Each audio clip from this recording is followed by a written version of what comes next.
Morning student, आज हम पढ़ेंगे बेटा क्लास 9 की साइंस का चैप्टर फर्स्ट सेल पार्ट 1। सबसे पहले हम बात करते हैं सेल के बारे में। तो सेल जो है एक बेसिक यूनिट होती है किसी भी लिविंग ऑर्गेनिज्म की। अर्थ के ऊपर जितने भी लिविंग ऑर्गेनिज्म है सभी के सभी सेल से बने हुए हैं। सेल जो है बेटा हमारे पास फॉर्मेशन करता है टिश्यू की। सेल से हमारे पास फॉर्मेशन होती है टिश्यू की।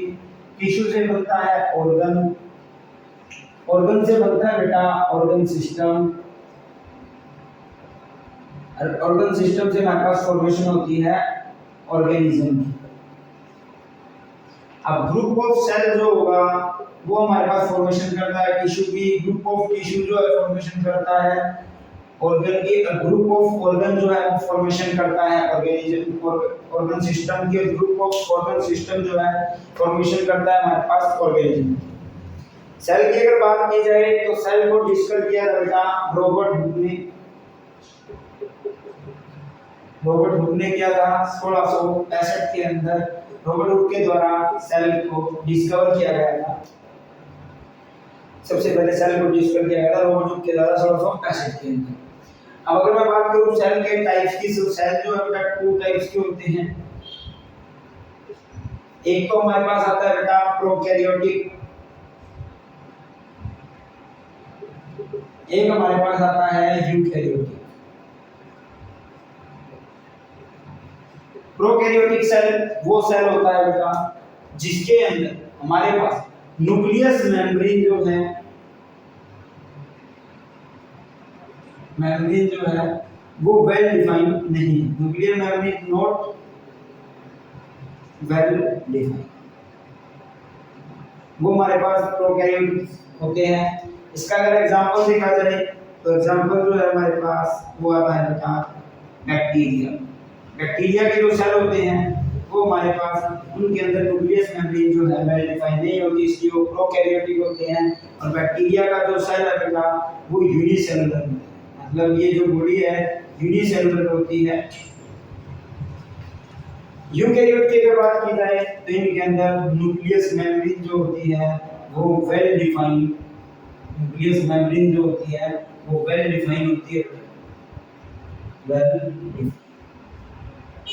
न्यूक्लियस मेम्ब्रेन जो होती है वेल डिफाइंड होती है। इसका अगर एग्जांपल देख दिया जाए तो ह्यूमंस के अंदर,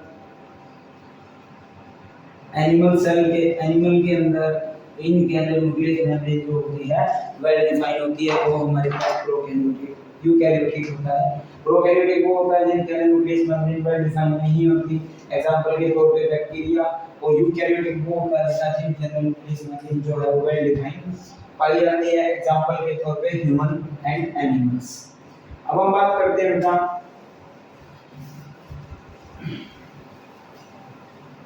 टू टाइप्स ऑफ सेल।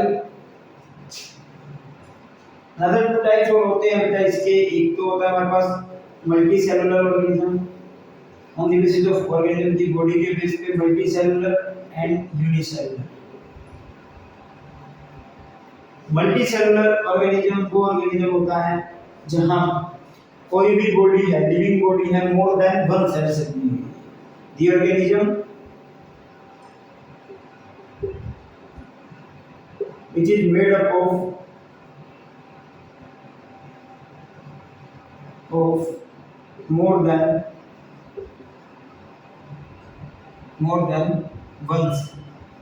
जो हमारे पास एक से ज्यादा सेल के बने होते हैं उनको मल्टी सेलुलर कहा जाता है। एग्जांपल के तौर पे अगर देखा जाए तो हमारे पास ह्यूमन, एनिमल जो होते हैं बेटा वो मल्टी सेलुलर होते हैं। और यूनिसेलुलर ऑर्गेनिज्म वो होते हैं made up of single cell, made up of single cell. जो हमारे पास सिंगल सेल के बने हुए होते हैं उनको यूनिसेलुलर ऑर्गेनिज्म कहा जाता है। एग्जांपल के तौर पर अगर देखा जाए तो हमारे पास अमीबा, बैक्टीरिया, ये सारे के सारे दोनों के दोनों हमारे पास यूनिसेलुलर ऑर्गेनिज्म है। अमीबा एक ऐसा ऑर्गेनिज्म है बेटा जो सिंगल सेल ऑर्गेनिज्म होता है, जो एक ही सेल का बना होता है, जहां से ये भोजन को इनटेक करता है वहीं से एक्सक्रीशन करता है। इसलिए इस ऑर्गेनिज्म के अंदर, अमीबा के अंदर इनकम्प्लीट डाइजेशन, इनकम्प्लीट सर्कुलेशन होता है, कोई स्पेशल ओपनिंग नहीं होती है, कहीं से भी भोजन को अपनी बॉडी के अंदर धूप को ले सकते हैं और उसका डाइजेशन कर सकते हैं, कहीं से भी अनडाइजेस्टेड जो भोजन है उसको रिमूव कर सकते हैं हमारी खुद की बॉडी से। तो हमारे पास दो टाइप्स के सेल थे, multi cellular, unicellular. Multi cellular organism, ये multi cellular cell the organism which is made up of a more than one cell. ऐसे ऑर्गेनिज्म अर्थ के ऊपर जो हमारे पास एक से ज्यादा सेल के बने होते हैं उसे हम मल्टी सेलुलर कहते हैं, और यूनिसेलुलर वो होता है बेटा जो हमारे पास सिंगल सेल का बना होता है उसको हम यूनिसेलुलर ऑर्गेनिज्म कहते हैं। अब हम बात करते हैं अर्थ के ऊपर सबसे छोटा सेल कौन सा है और सबसे बड़ा सेल कौन सा है।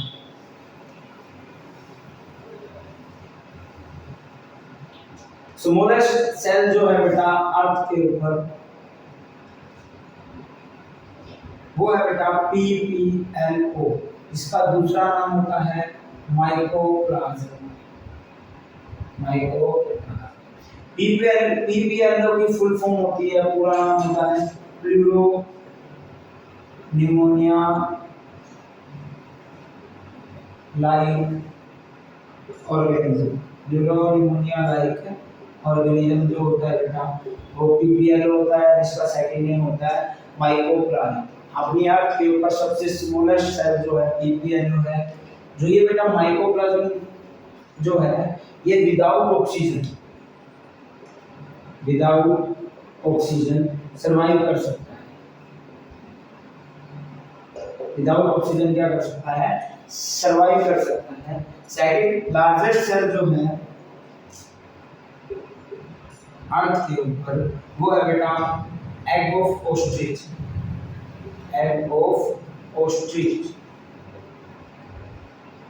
और ह्यूमन बॉडी के अंदर अगर बात की जाए सबसे बड़े सेल की तो वो होते हैं बेटा नर्व सेल।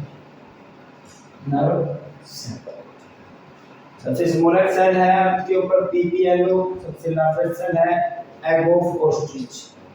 अब हम बात करेंगे स्ट्रक्चर ऑफ सेल। बेटा प्लांट सेल और एनिमल सेल के स्ट्रक्चर में डिफरेंस होता है। हम सबसे पहले हम बात करते हैं बेटा एनिमल सेल की। एनिमल सेल की अगर बात की जाए तो एनिमल सेल में जो आउटर लेयर जो होती है, आउटर कवरिंग जो होती है वो प्लाज्मा मेम्ब्रेन होती है। सेंटर में इसके न्यूक्लियस प्रेजेंट होता है जो डबल मेम्ब्रेन एक स्ट्रक्चर होता है।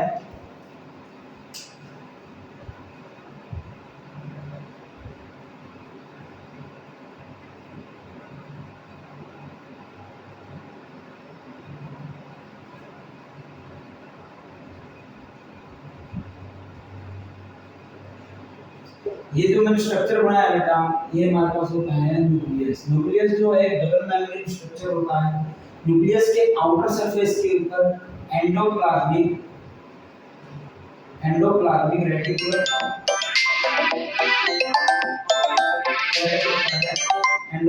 रेटिकुलम प्रेजेंट होता है न्यूक्लियस के आउटर सरफेस के ऊपर।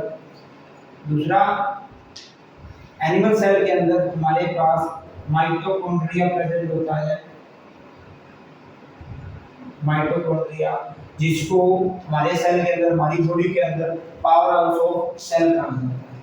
पावर हाउस ऑफ सेल कहा जाता है।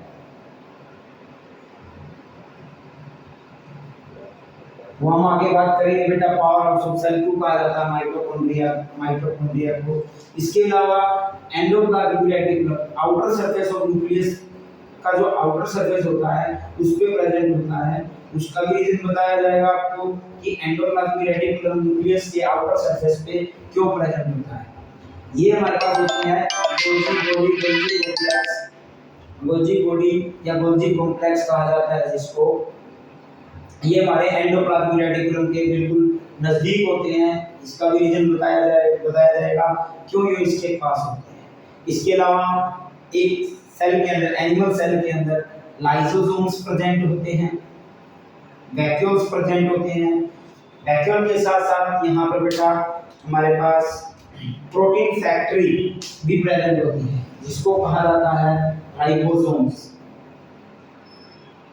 प्रोकैरियोटिक और यूकैरियोटिक सेल के अंदर जो राइबोसोम्स होते हैं वो अलग अलग होते हैं। दोनों बॉडी के अंदर राइबोसोम जो होते हैं प्रेजेंट होते हैं, राइबोसोम। ये हमारे पास होता है बेटा गोल्जी कॉम्प्लेक्स। ये हमारे पास होते हैं वैक्यूल। ये हमारे पास होते हैं बेटा लाइसोसोम। इसके अलावा सेल के अंदर हमारे पास जो होता है बेटा लिक्विड प्रेजेंट होता है, जेली लाइक स्ट्रक्चर कहा जाता है उस लिक्विड को, जेली लाइक स्ट्रक्चर कहा जाता है, जिसका नाम होता है बेटा साइटोप्लाज्म।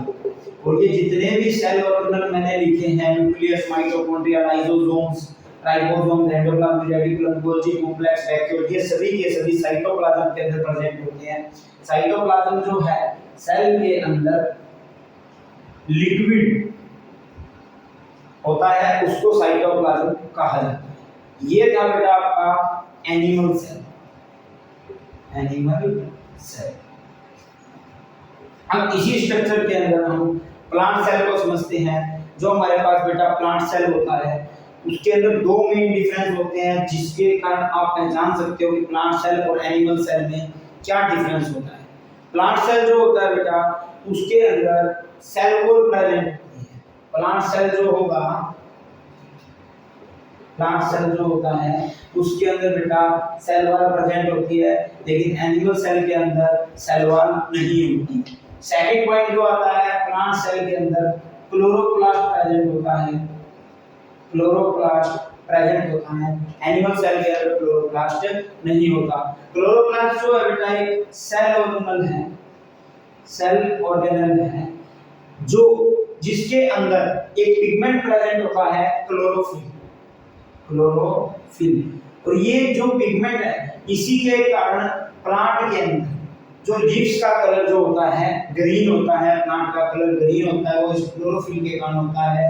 और प्लांट जो भोजन बनाते हैं, जो फूड बनाते हैं, वो भी हमारे पास क्लोरोफिल के कारण ही फॉर्मेशन होती है उस फूड की। तो एनिमल सेल ये था जिसके अंदर बेटा हमारे पास न्यूक्लियस जो होता है सेंटर में होता है, न्यूक्लियस के आउटर सरफेस पर एंडोप्लाज्मिक रेटिकुलम प्रेजेंट होता है, उसमें यहाँ पर माइटोकॉन्ड्रिया होता है जो कि डबल मेम्ब्रेन स्ट्रक्चर है। न्यूक्लियस भी एक डबल मेम्ब्रेन स्ट्रक्चर होता है बेटा। लाइसोसोम्स होते हैं इनके अंदर, लाइसोसोम को सुसाइडल बैग ऑफ सेल कहा जाता है। वैक्यूल्स जो प्रेजेंट होते हैं, वैक्यूल्स जो होते हैं इनको सैक लाइक स्ट्रक्चर होता है बेटा ये वैक्यूल्स का। इसके अलावा गोल्जी कॉम्प्लेक्स होता है जो कि एंडोप्लाज्मिक रेटिकुलम के बिल्कुल नजदीक प्रेजेंट होता है। और राइबोसोम्स होते हैं बेटा, ये बहुत इंपॉर्टेंट है राइबोसोम।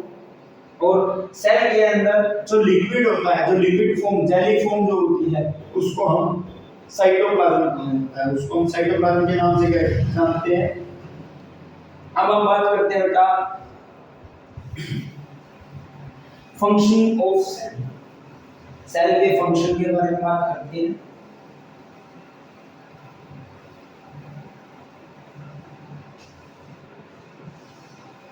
अब बेटा जब सेल के फंक्शन के बारे में अगर बात की जाए तो सेल के अंदर जितने भी सेल ऑर्गेनल हैं, मतलब कि सेल के जो पार्ट्स हैं, जैसे एंडोप्लाज्मिक रेटिकुलम मैंने आपको बताया, माइटोकॉन्ड्रिया बताया, गोल्जी कॉम्प्लेक्स बताया, राइबोसोम बताया, इसके अलावा और भी थे जो फंक्शनिंग करते हैं, वो ही फंक्शन हम सेल का भी वही फंक्शन होता है। सेल जो है बेटा एक बेसिक स्ट्रक्चर देता है किसी भी लिविंग ऑर्गेनिज्म को, उसके बेसिक फंक्शन को परफॉर्म करता है, प्रोटीन की सिंथेसाइज करता है। जो सेल जो होता है वो पावर हाउस ऑफ सेल भी कह सकते हैं, क्योंकि इसके अंदर जो माइटोकॉन्ड्रिया होता है वो फूड का ऑक्सीडेशन, फूड जो हम खाते हैं, खाना जो खाते हैं, उसका ऑक्सीडेशन माइटोकॉन्ड्रिया के अंदर ही होता है और वहां पर एनर्जी बनती है। वो एनर्जी एटीपी की फॉर्म में स्टोर होती है, इसलिए उसको पावर हाउस ऑफ सेल भी कहा जाता है। ये सेल के बारे में था, बेसिक जो था सेल का यही था बेटा।